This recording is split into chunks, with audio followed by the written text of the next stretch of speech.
It's such a process. I don't know why I let Seth. I need to just learn it myself.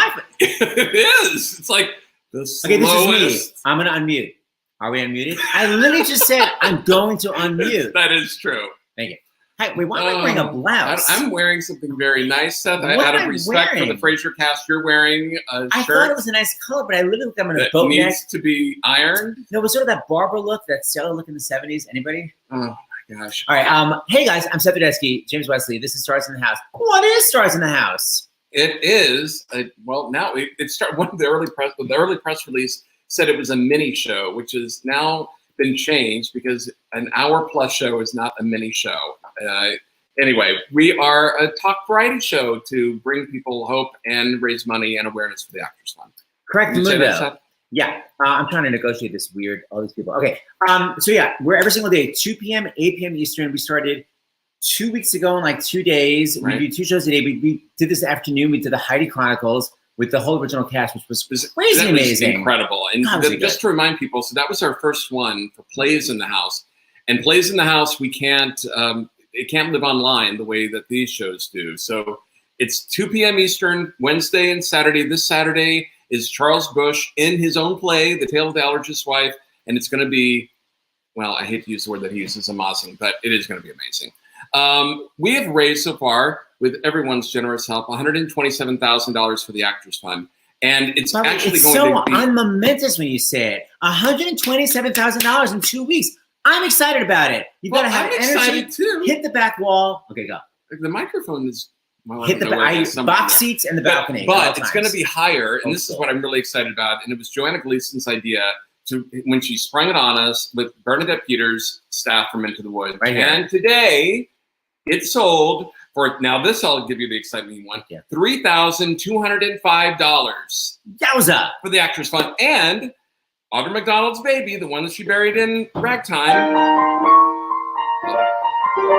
$1,161. Those were the first 2 items sold that had been stolen by the actors for the Actors Fund. Basically snatched. You know when a show closes, you kind of take every costume and set piece you can take. So now everyone's selling everything. Laura Benanti stole her. So Laura Benanti's shoes from...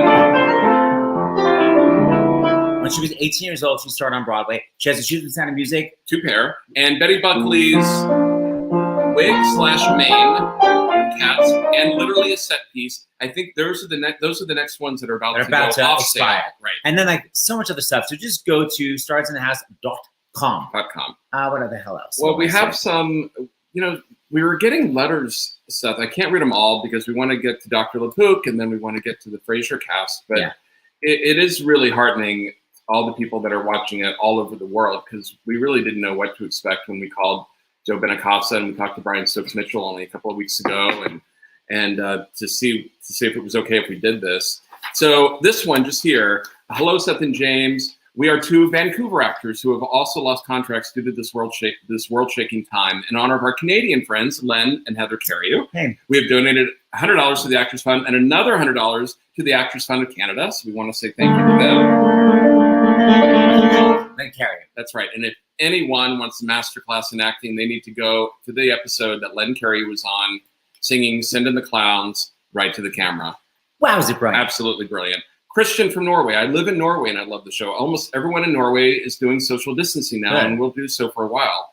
I try to, I can't even, I do not need a shout out. Well, you know what, Christian, I gave you a shout out. Sorry. That was pretty amazing. And this one, we've been saying this, people donating to the Actors Fund, but at the same time, donating to their local theater. And this one, Sherry Stern and Christopher Smith from Lake Forest, California, thank you for watching. They also donated to their local theater, Chance Theater in Anaheim. And we keep saying, if you have tickets, so every single show has been canceled, obviously, across America.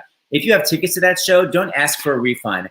Ask for, basically, say that money will now be donation to the theater. And that way, whatever you pay for your ticket will go to the theater. Okay. Oh, I want to do one more. Sure. One more, because this is before we bring on Dr. LaPook, because we just got this one today. By the way, Chance Theater is where we saw Disaster. Oh, in California. With Adam Pascal and Kevin Chamberlain. And Roger Bart, I think, was there. Anyway, this one, hello. Thank you so much for doing this series of live streams. Beyond being important to both raise awareness about COVID-19, thanks to Dr. LaPook, and raising funds for the Actors Fund, it brings so much light and joy into my day. I am a closeted LGBTQ teen, and this period has been difficult in terms of returning to my home environment from university. For myself and many others in similar situations, returning to homes that are not affirming of our queer identities is challenging, but your daily pieces bring so much light into our days. Along this line, they wanted, of course, the cast of Prom to come, which we will make happen. And anyway, it was very touching, and that's from Emma. So Emma just wanted to say thank you for writing. Shout out. A shout out. So you want to bring on Dr. Yeah, we got to bring on Dr. Jon LaPook. Now, by the way, we have the cast of Frasier plus all these special guest stars, and we're only allowed to have 10 people waiting. So Dr. Jon LaPook, after you're on, we have to boycott you to the very end of the show so we can bring in our last cast member, because as we're talking, so I've been panicking. You keep saying, someone is trying to enter the studio. Someone's trying to enter the studio. So just so you know, we have Dr. so LaPook, many surprise guests. Yeah, everyone, it keeps saying studio is full, studio is full. And when the studio was full this afternoon in Heidi Chronicles, it basically, actually, it wasn't that, the whole platform. It was crazy. Here we go. It was good. Dr. Jon LaPook, we love LaPook. you. Chief Medical Correspondent from CBS. What's up? All right, first of all, Wait a minute. Emma. No sound. No. No Dr. sound? LaPook, your sound is up. Did you He's mute never yourself? had that. He's No, never had I did not. No Whoa. sound. All right. Wow. this is a devastating beginning. No, what about now? No. No. That's really weird. Dr. LaPook, come back at the end of the show. That's what I'm going to advise you. The saddest of sad faces. Well, actually, it'll be better because we need to bring this person in for the beginning of the show. So be in touch with David, who's going to bring you back. I know. Are those real tears? Wow, you still got it. Okay. He'll come back.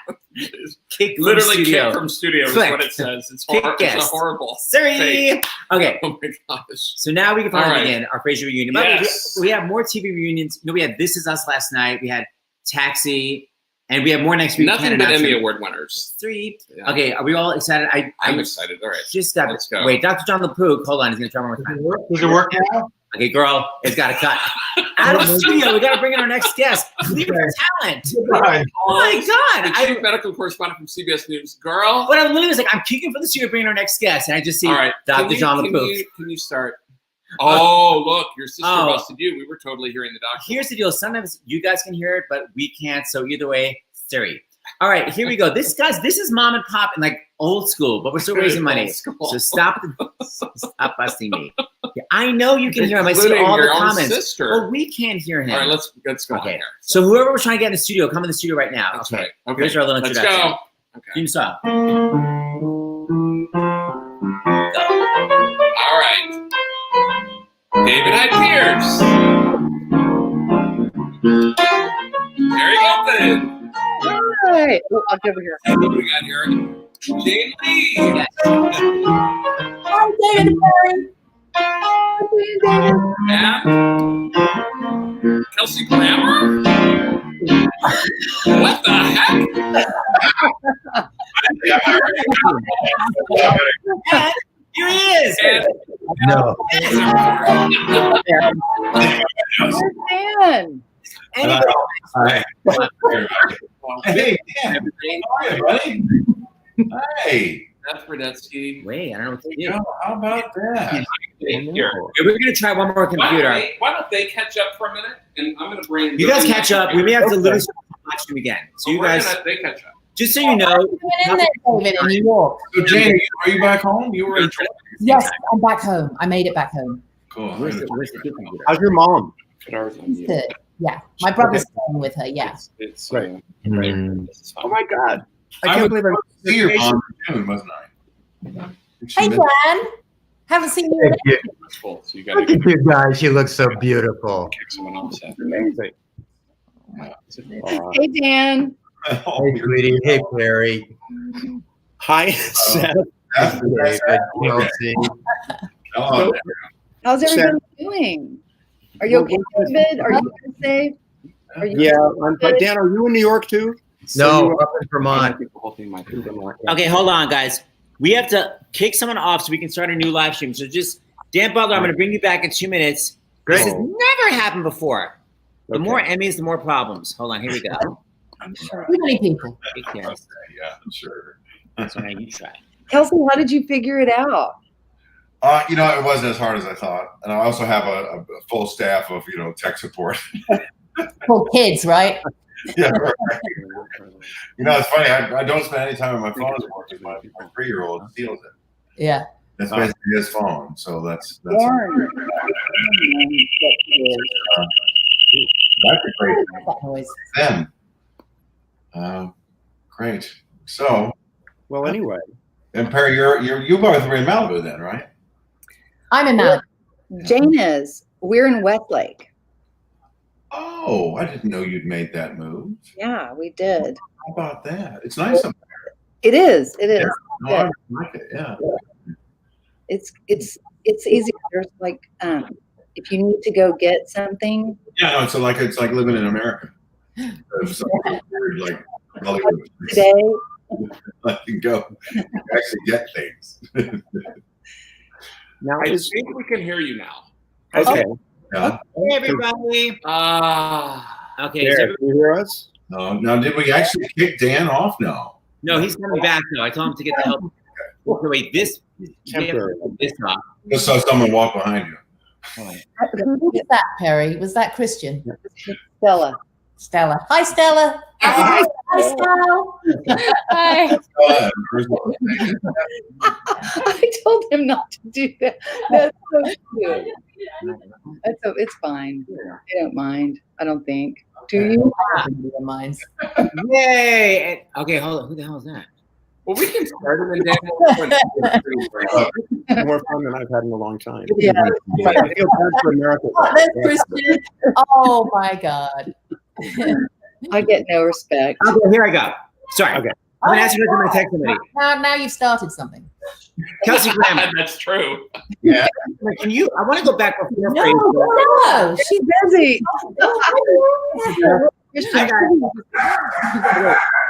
I got Oh, God. Craziness there is now.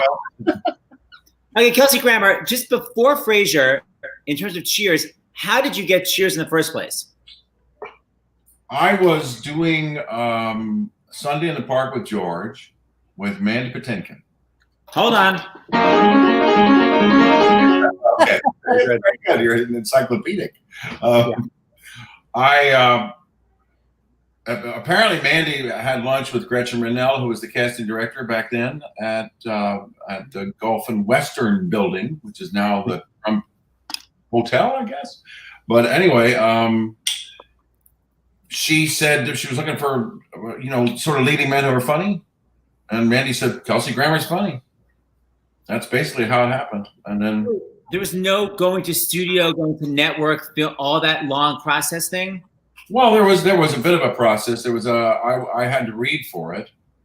And I got sides. I wasn't, very familiar with what sides were at the time. They swore me to secrecy. I had to sign for them, and they said it was like sort of industrial espionage, like you're going to be Diane's boyfriend. And of course, I didn't know who Diane was. It didn't really have a lot of impact for Weren't me. you understudying though? Weren't you understudying on? Weren't you understudying? I was understudying in Hurly Burly, yeah. And didn't you have to talk Mike Nichols into letting you go audition?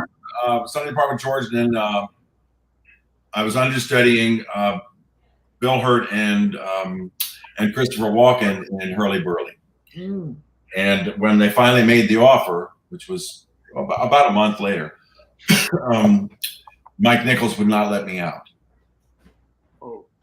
And he said to me, as I called him from the hotel phone in the lobby of the Carlyle, he said, "A television show does not a career make." Well, there you go. You know what? In any other instance, that might have been true. But Only time he was ever wrong. it's no biggie. But finally, a friend of mine actually filled him in that it was actually more than one appearance on a show. It was actually sort of a limited run, 7 episodes, which of course then turned into A million. 10 years. Yeah. Something like 500. Kelsey, in the end, by the time Frasier went off the air, how many years had you played the character of Frasier? 20. Has I guess Mariska Hargitay maybe has now surpassed that? But I think so. They're going to be on forever. Doesn't what's his name on NCIS hasn't been doing that for about 57 years now. Isn't okay. But, Yeah, we still say it's you. Okay, so it's so- a feather in the hat that goes away. we want to just start from the beginning, by the way, and thank David Hyde Pierce. David Hyde Yes. Pierce is basically the den mother who called everybody. Yes. He got everyone to say yes to this. And the reason I know David, I want to go back with you for a second, is you were on Caroline in the City as it was like a one-show appearance, right? Yep. Had a guest star appearance because my then partner, now husband, was writing on the show. And they were the role. He was a CPA, and in order not to audit this woman that was in Cats, she agreed to get him an audition for Cats. He'd always dreamed of being in the musical Cats. And so they made up a fake audition for him just so he would let her off the hook for her taxes. And I was good friends with Marco Panett, who created that show, and he asked me to write the song. So David, for funsies, I brought a little bit of your performance from Caroline in the City.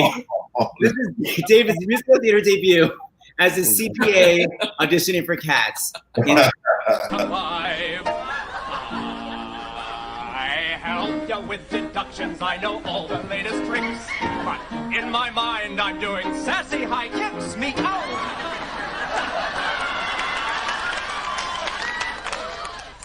That's how I get from 9 to 5. 6, 5, 6. Impressive.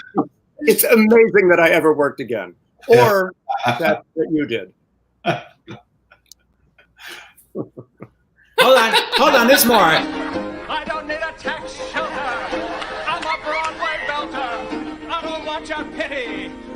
Just want to be a kitty. And then I'll give up 9 to 5. Hairball.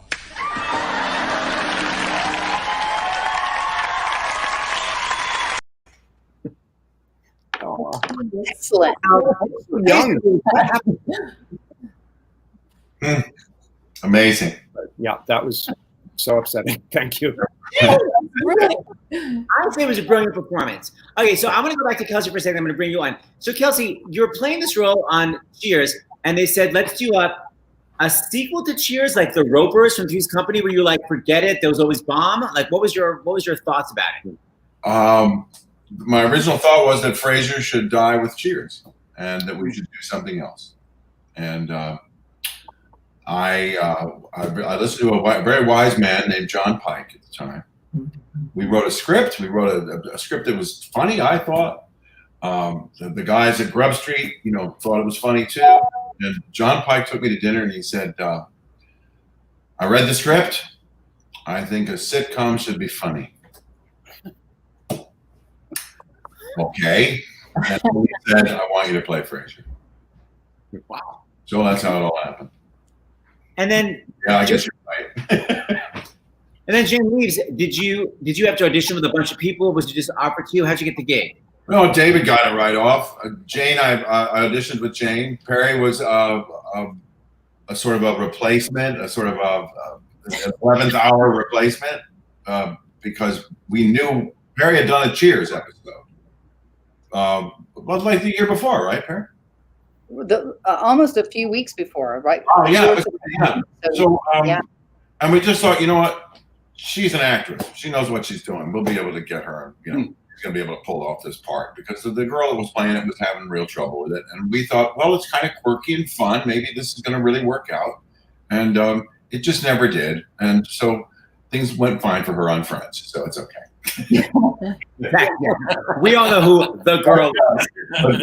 Jane, at first I said, they said, well, we found this wonderful English actress, blah, blah, blah, blah, blah. And I started thinking, oh my God, what is it, Nanny and Professor? And, because that was a show back at that time. And so I was a little nervous about that. So I said, mind if I come in and meet her? And they said, no, of course not. So we met and we talked and I walked out and I said, yeah, she's good. He drove up in his big red Corvette and I was sitting on the steps outside of the offices, and this big red Corvette drove up and he bounced out. And It did have a big red with him, and it was fantastic. It was a great car. Jane, did you grow up, I wish I'd just driven off with you to that. did you grow up in the UK, Jane? Sorry, Darren? Did you grow up in the UK? Yes, mostly. I think I actually grew up here. I was sort of 22 when I got here. So my sort of formative years, I suppose, were here. But do you think there's a difference in the British sitcoms that you grew up with compared to the American sitcom that you became so famous with? Was there a difference in style? Some things are different, but not really. I think funny is just funny, you know, and silly. English sitcoms tend to be a bit sillier sometimes, but we certainly had those silly moments on Frasier, you know, and I think it's just, I think comedy is something you just get or you don't, you know, and I learned so much working with these geniuses, really. Yeah. And David Hyde Pierce, you were such a theater actor. Did you ever think, a lot of people just use theater as a stepping stone for TV. Were you aiming for TV, or did it just sort of happen? No, it was an accident. I actually, I had been happily doing theater, and Brian, my husband, had been an actor, and he had always wanted to try writing for television. So I only went out to LA because he needed to go out there because that's where the writing was. And I thought, I got to find out if I can even stand it out here. And I got another show that didn't run very long. But based on that, that's where the casting director and I think the writers for Frasier had seen me. I played a suicidal congressman. And so that's what led to it. But no, and honestly, as soon as the show finished, I came back to the theater. But you know, working with so many theater people in the show, and the show is written so much like a play each week that I felt right at home. So let me ask you something. When you read the script, did you think this character is so similar to Frasier? How is it going to work? Yeah. What happened was I met with the creators of the show and the casting director, Jeff Greenberg.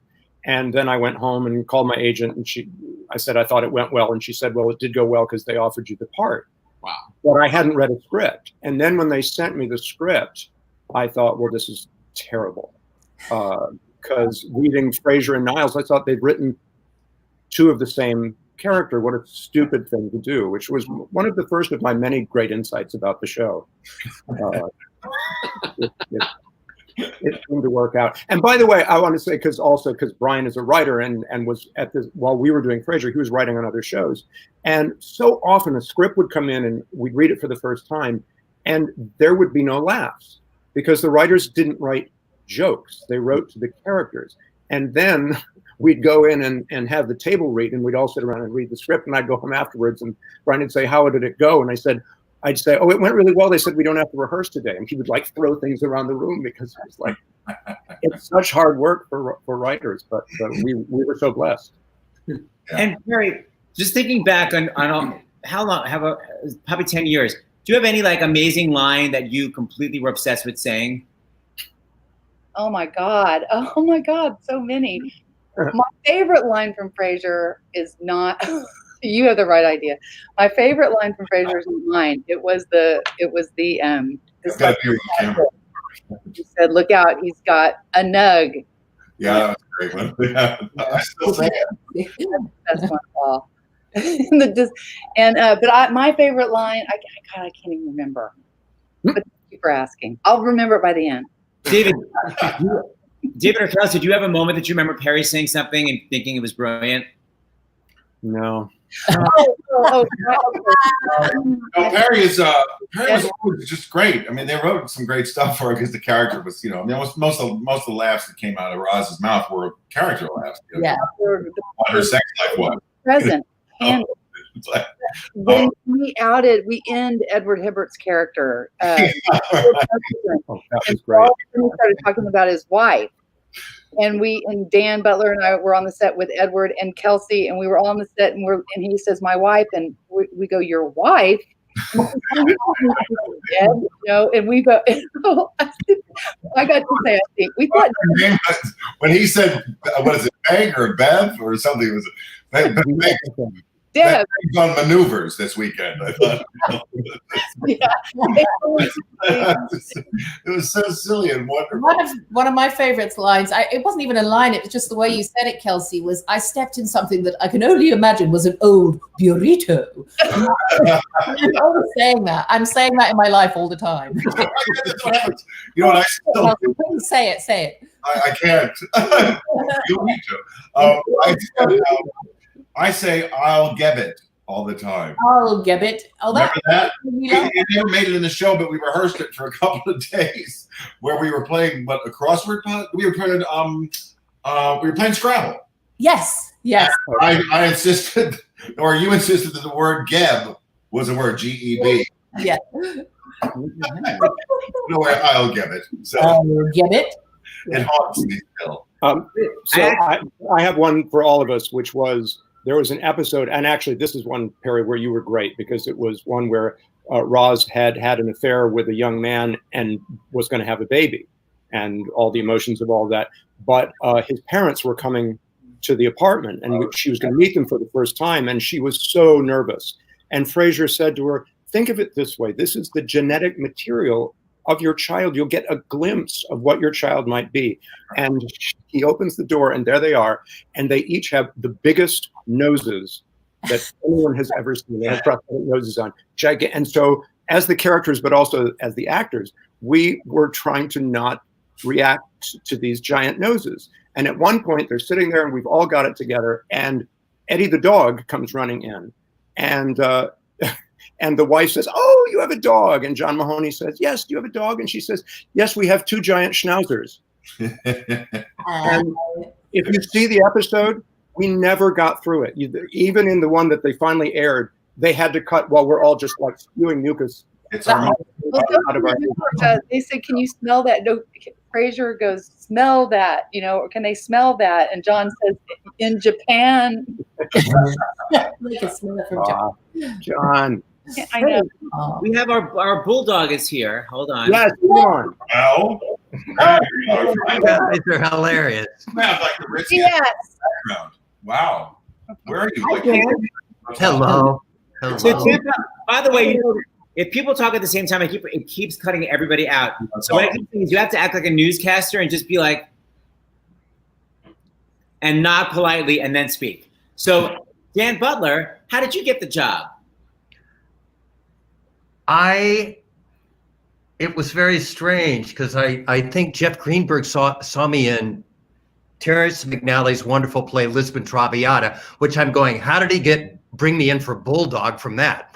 But I remember going in on a first audition and the character was just sketched out. It was not even what it ended up to be. And when I came back to the callback, it was so brilliantly written. I'm just saying, well, everyone is going to knock this out of the park. I mean, it's just great. And I said, well, what have I got to lose? Just completely go for it and have a blast and embarrass yourself. And I just had a blast. It was one of those times, one of the few times in an audition where I go, they'd be crazy not to cast me. And because it's so rare that I feel like that. And I'm going, well, I had a blast and we'll see. And it was fun. It was so fun. What was your favorite practical joke that you played during the show? Oh gosh, my mind's blanking. It's David Hyde Pierce. You would ask everyone a favorite line, and I've just got to say, I remember, I think it was the last show. It was in 1999, and Peri and I I finally told her I loved her, and I was trying to scare away all her boyfriends, and we were doing a run through. And there's a section where she tricks me to take all my clothes off and get out on the balcony.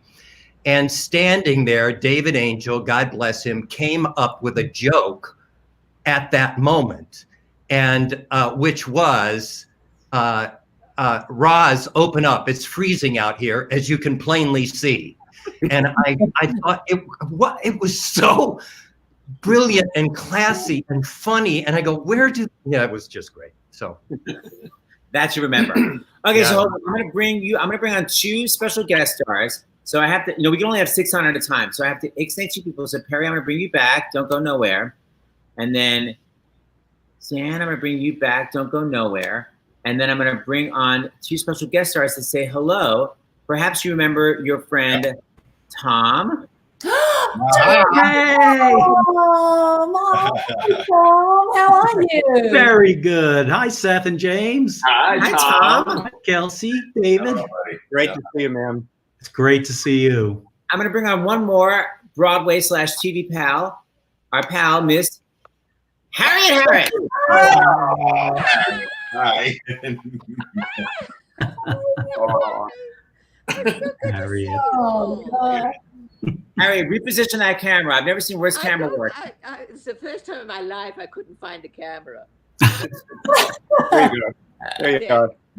Harriet and I just did a play together. And we were wonderful. What was it? It was at the Park Avenue Armory, a play called Judgment Day. Oh. And Harriet stole it. I love that building. Yes. Yeah, it's big. The director said he wanted us to be 4 times bigger than we'd ever been in any play. And I thought, he doesn't mean me. He never worked with you. He can't mean me. Harriet, how old do you actually think your character was? Because I was noticing, at the very end, it's like your son is 40. And it's like, wait, what? I don't think you can believe anything she says. So I really think she was probably about 22. Exactly. Everyone's going to nod politely. Okay, I keep asking everybody, Harriet Harris, how did you get the gig? Jeff Greenberg.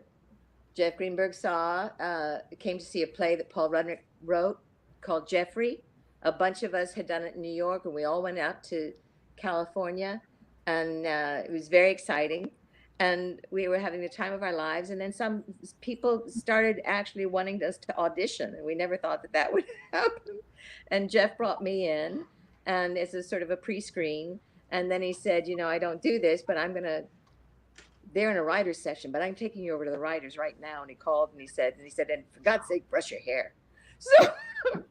So we went over, and everybody laughed a lot. And I thought, well, I don't quite understand Hollywood. I don't know what this means. And then by the time I'd driven home, I had the job. So it was so lovely. And I had the time of my life, guys. It was always so much fun. And it's so delightful seeing you here. It's lovely. Kelsey, what's one of your favorite memories of working with Harriet? Uh-oh. My favorite memory is doing a scene from Streetcar Named Desire when we were both 18 years old. Yes, darling. Yeah. I also have a long history with Harriet. We did theater together for many years before FRASIER, out at the Guthrie, and we did. She was Ophelia, and I was Laertes in Kevin Kline's Hamlet at the Public. We've done a lot.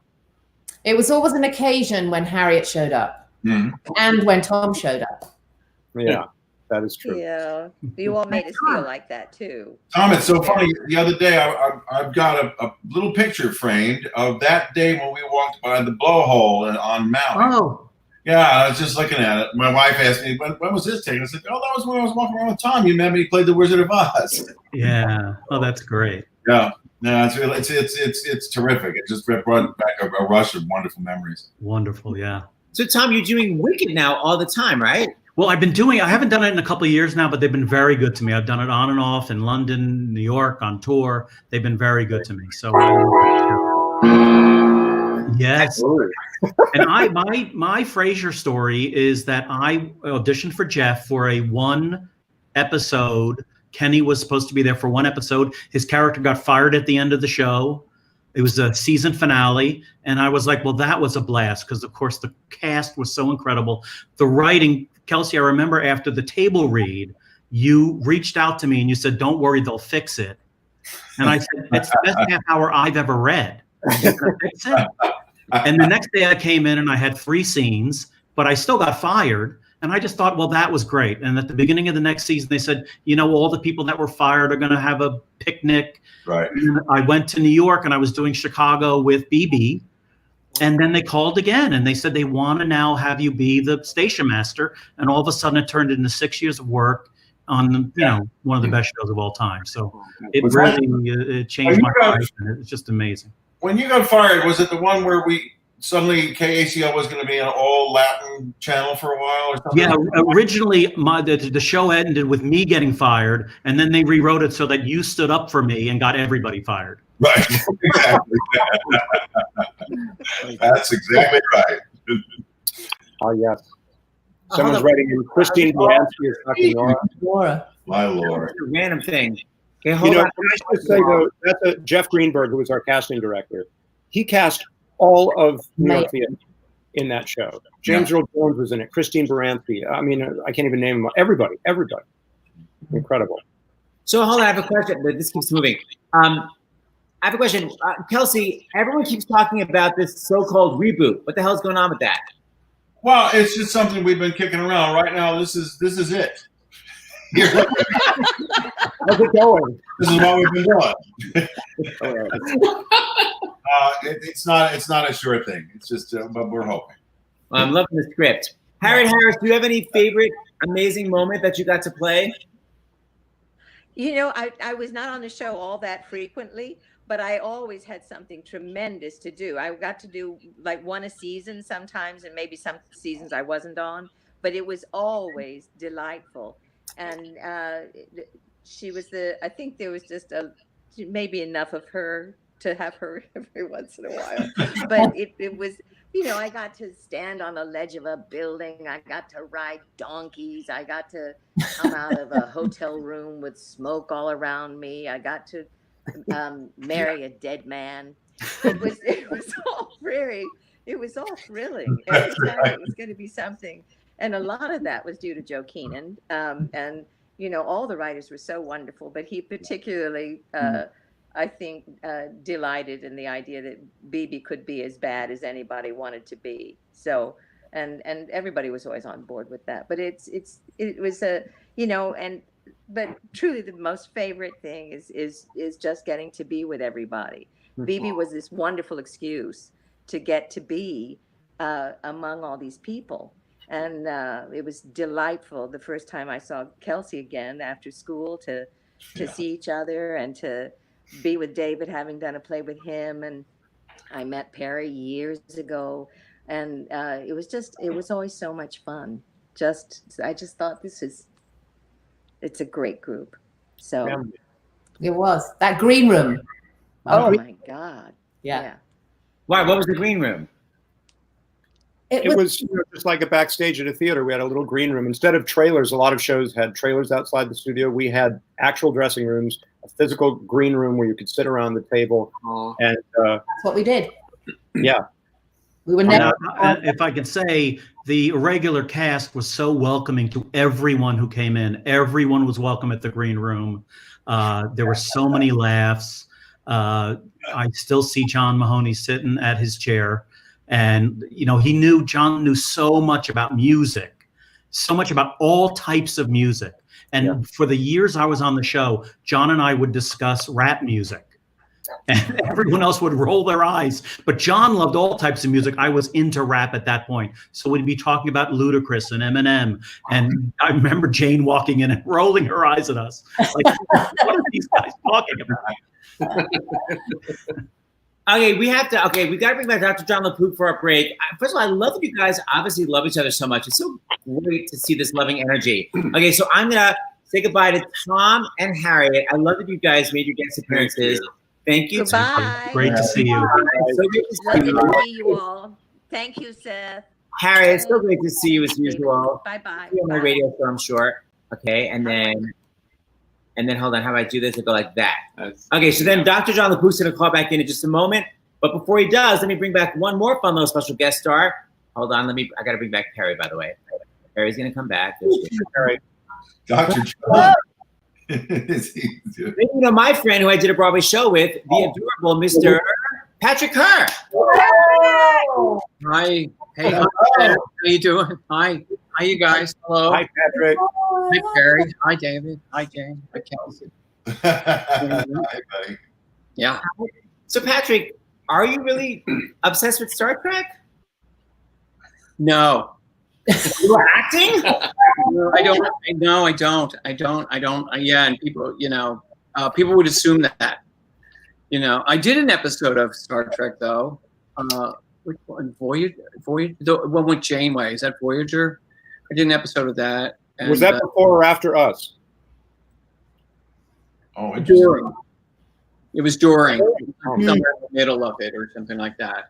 And I was playing some alien, and they at first when I auditioned for it, they wanted like some sort of like mind guy, some little like kind of Wally Cox kind of thing. But then by the time though it was done, they wanted like James Earl Jones, and I couldn't do it. And they kept, That's not true. If you sure real range, I gotta say. They wanted, and I tried to give my best like drama school kind of like voice, but it's still not enough. Patrick, say this is CNN. This is CNN. It's perfect. Hard. Hi, Peri. You look so pretty. Oh my God. Thank you, Patrick. Yeah. Anyway. Handsome. And we did the Ritz together, the revival of the Ritz at the Ritz. How can I do that? And one of my absolute idols is Joe Keenan. Like literally, the reason I write books is because of Joe Keenan, and because of Patrick, he came to the Ritz. Remember, I almost passed out when I met him. Yeah. I love him so much. He's so brilliant. He came down. So I did a play with Perry. Oh God. At some point, anyway, I met him. Yeah, he's a great guy. And by the way, I was reading about you actually had to speak Hebrew on the show. Is that also true? Do you know Hebrew? Go. No, but he spoke Klingon. Klingon. I had to learn Klingon, and it is a language. No, but you also spoke Hebrew at one point. Why do I? Things. One is, whatever you're hearing, there is not enough PPE, personal protective equipment. There really is not. I spoke to a doctor today in a major hospital. They're talking about how you clean, how you sterilize, how you reuse the N95 masks, which are the top level masks that you need in order to have the most protection from the aerosolization, of the virus that can happen. That's one thing. The other thing, really hot topic, is this issue of masks for the public. So Tony Fauci, who we all love, head of infectious diseases for the National Institutes of Health, said, look, if there was an unlimited supply, infinite supply of surgical face masks, or even N95s, which are above that, but the surgical face masks, then everybody could wear them. They could offer some protection if you're sick from sneezing and giving it to somebody else, and maybe some partial protection against other people, virus coming from the outside and infecting you. But remember, the virus is so tiny, 0.1 microns it could go through or around. But now you're hearing today, and there may be a recommendation about that coming along if they're available. Now you're hearing a lot about bandanas, people pulling their sweaters up around their nose and stuff like that. And all I can say is that is a big unknown. There was a big study in 2015 out of Vietnam showing it certainly doesn't give as much protection as a surgical mask. There was some suggestion it might have a problem with that, in that perhaps there's an accumulation of virus there. There are other studies suggest some partial protection, but the punchline, the bottom line here is, please, everybody, don't think that you can go out there with a bandana or even a face mask, a surgical face mask, and think that you are immune, that you have absolute protection. You don't. It may offer some tiny protection. You still have to do this 6 feet at least. You still have to do all the hand washing, and you still have to do the proper, sneezing into the crook of your arm or into a tissue. So right now we're starting to see that. I'm seeing, I'm always looking at social media and stuff. That wrong message is getting out there. So please, don't have magical thinking. And the last piece of the thing, and then get back to FRASIER, because that's what everybody wants to see, is it's going to be everywhere.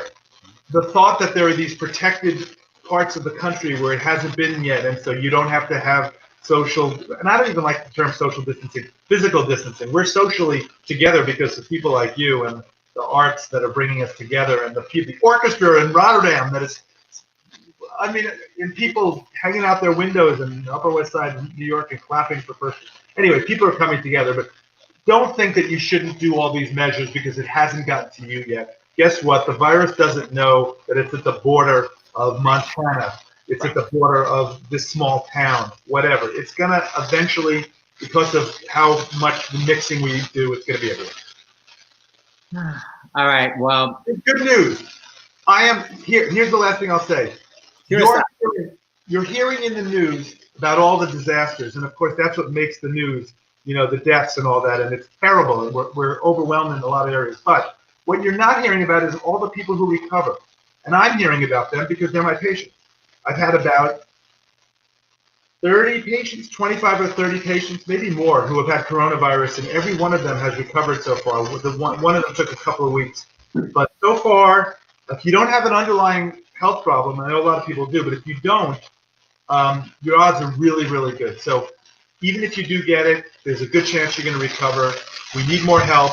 Don't let the foot off the pedal, but we will get through this. I love the positive news at the end. Thank you, All right, thank you, Dr. LaPook. We'll see you tomorrow. Peace out. Thank you so much. And then I do this, and then I bring back in my FRASIER peeps. Okay, so I'm going to bring back the person who did it all for us, the great David Hyde Pierce. Hi, David. I think I have the feed. Perry, you're on. Hi, Perry, you're on. Okay, you're back. And then wait, I have to go down. I'm not the best director. We're not. It's amazing. We occasionally watch like the late night shows that are trying to do this, and we look with envy that it's just like Jimmy Fallon and his guests, and it's a crew of 50, and our crew consists of Seth, me, and David Katz. It's like what it's amazing what you guys are doing. We're trying. I mean, you get in. Okay, we also have to get donations later. Listen. We actually have some. You want to? Yeah, we're going to read the donations before we go on. So while people watch this, they've been donating to the Actors Fund, which we really love. Absolutely. Through these like $20, $30 donations, we've raised over $120,000 so far. And you guys, we have so many views for this. So thank you for being here. For all of my talk about that, they haven't come in yet. Okay, so I think the Actors Fund. Well, that's fine. Move on. We have one more special guest star. There was a request. Yeah, there was a request for Maris, but I don't think that's actually happening. However, she's here. We do have this wonderful lady. This is Bebe Neuwirth. Hi, Bebe. Hi, everybody. Bebe, you all. I love you all so much. Great to see you. Where are you, Bebe? It's a different locale than the last time you were on. Last time you had your bar. Oh, yeah. That's with 2 R's. No, this is, I'm in my apartment. It's stunning. Is that tansu next to you? What's that? Is that a tansu chest? That is a step tansu. Beautiful. Oh, thank you very much. Even in real life, he's the same character. So, Bebe, you told me years ago that, there it goes, that I feel like Bob Fosse was sort of responsible for you playing Lilith in the first place. Yeah. So can you talk about that? Well, I was doing, when I first appeared on Cheers, it also was like Tom. It was just one episode or a little bit of an episode. Remember, Kels, there was that little part, and then it was a date that went badly. And then Jenny Tilly came on. Candy with an eye, like Gandhi. Right. And so they would bring me back every once in a while to come on. And I was doing Sweet Charity on Broadway. And they said, could you come on and do like a bunch of episodes on the show, Cheers? And I remember I was sitting backstage with Michael Rupert.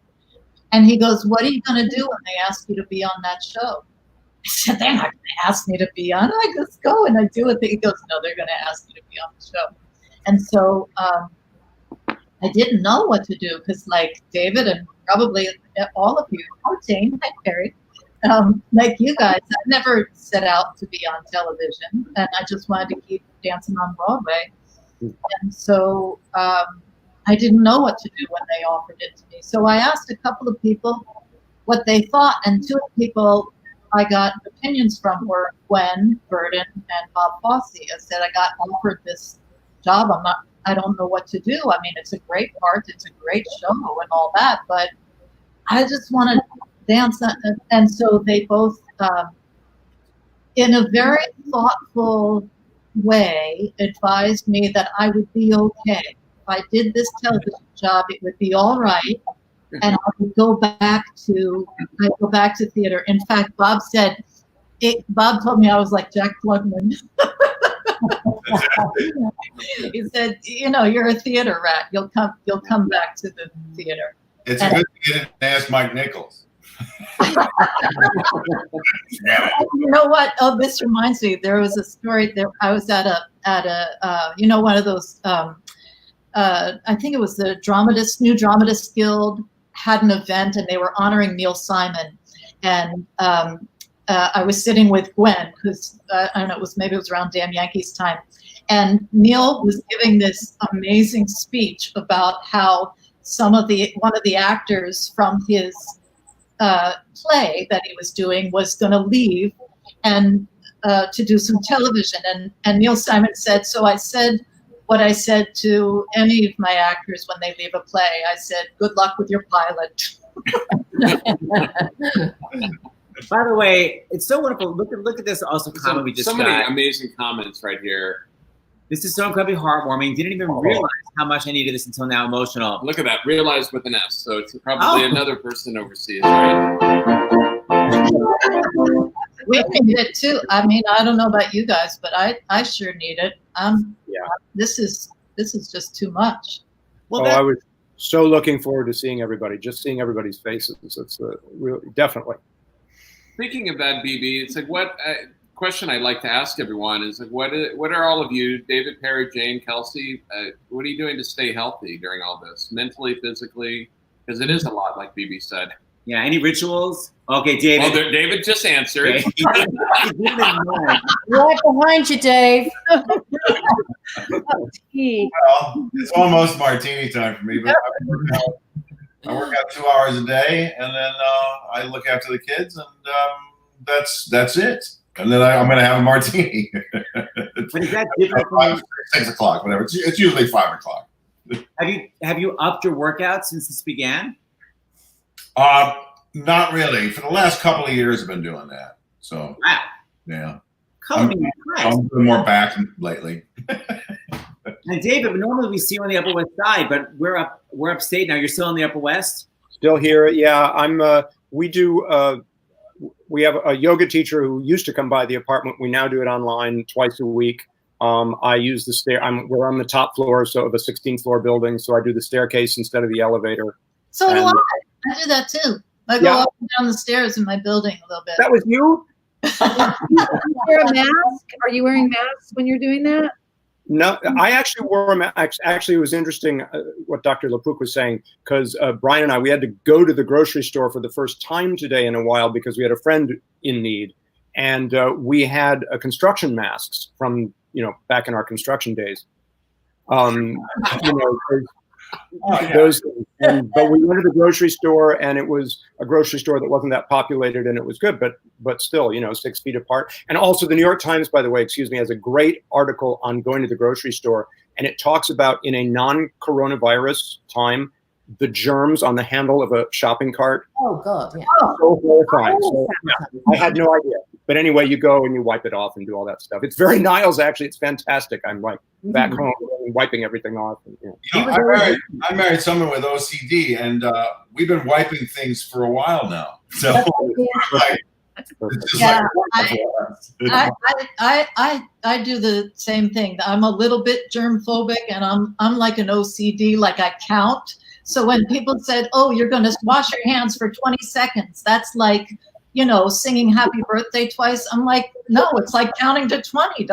What's so hard about that? I've been flying a lot recently, and when and I always sanitize everything. I get on there with my wipes, and people are looking at me. I came home 2 weeks ago now, I think it was, and everybody, the minute they got on the plane, the wipes came out. I was no longer the freak. Wow. My husband went on the Mel Brooks movie. He went to go to New York a couple of weeks ago, and he said he sent a picture of everyone doing that. And he said it's like a Mel Brooks movie. Hey, this reminds me, you guys. This is very important. I think I'm right about this. That the theme song to Frasier that Kelsey sings, "Tossed Salad and Scrambled Eggs," is the length of a hand washing. Yes. Oh. So we don't have to do happy birthday anymore. We can do tossed salad and scrambled eggs. On the internet, I think somebody. Whenever you see a rerun, just dash to the bathroom quickly. Okay, so before we go, I would just love to have each of you say one of your fondest memories of doing the show. Either the funniest or what makes you emotional. Jane, you're British. Yes, I don't do emotion. No, I do. I mean, it's the people, just to see those faces when you went to work every morning. John Mahoney would be sitting down this long corridor where our green room was. We could see John sitting there. He was the first one there every morning. I was the second. David would come in. It was just the routine of it. It was such a family. And we were so excited to have these guest stars come in each week who were fabulous. And I mean, it was an amazing experience. And also when David, we thought he'd killed himself and he came out of the bathroom with the hot and foamy stuff on. Yes. When the shaving thing exploded and you were covered in foam. Right. That was one of the funniest things I've ever seen. Peri, what about you, love? Well, the green room and coming in every morning, David and Jane and John and Kelsey think being on time means being like 15 minutes early. And my idea of being on time is to be just under 5 minutes late. So we were always just a little bit at odds with that timing. But I remember coming in every morning, and I think my favorite just overall memory is after the years went by, we used to say, "How big will Kelsey get?" And wasn't it the episode where the Betty Davis line, "A rug where a rug doesn't belong." Like he did it. He has gone over the top. In that vein, actually, my favorite was I bought a Hungarian goose for dinner, and someone said, "Why don't you just bring your goose?" And I said, "It's not my date, it's dinner." It just got bigger and bigger. For me, the best moments are, and I hang on to them. They are fresh always. Still, has been a moment when I fell in love with all of you, like fell in love, and it's specific to each of you. And what's so remarkable is it happened again and again and again in a quiet moment that I would sit and think, "Dear God, they're wonderful," and just be completely wrapped in this love that I have to this day. Amazing. Bebe Neuwirth, top that. I can't, but I feel the same way, and it was such a beautiful experience each time I came in. I only did one episode per season.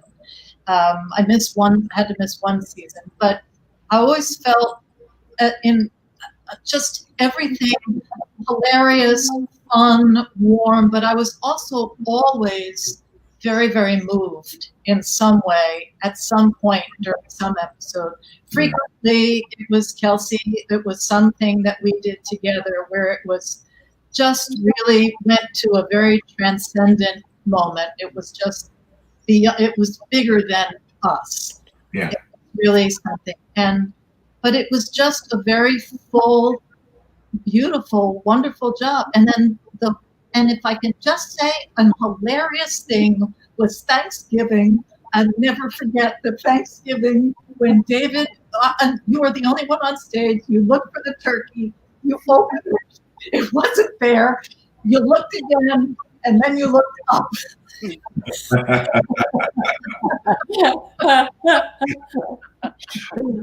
It's incredible. It's I going back, Kels, to what you said. Also, I think we're all very mindful of the fact that we had someone who was, so to speak, the star, who took such pleasure in the work of everyone else, of us, of the guest stars and everything. Because there's a lot of people who would say, the light is on me. Find what light you can.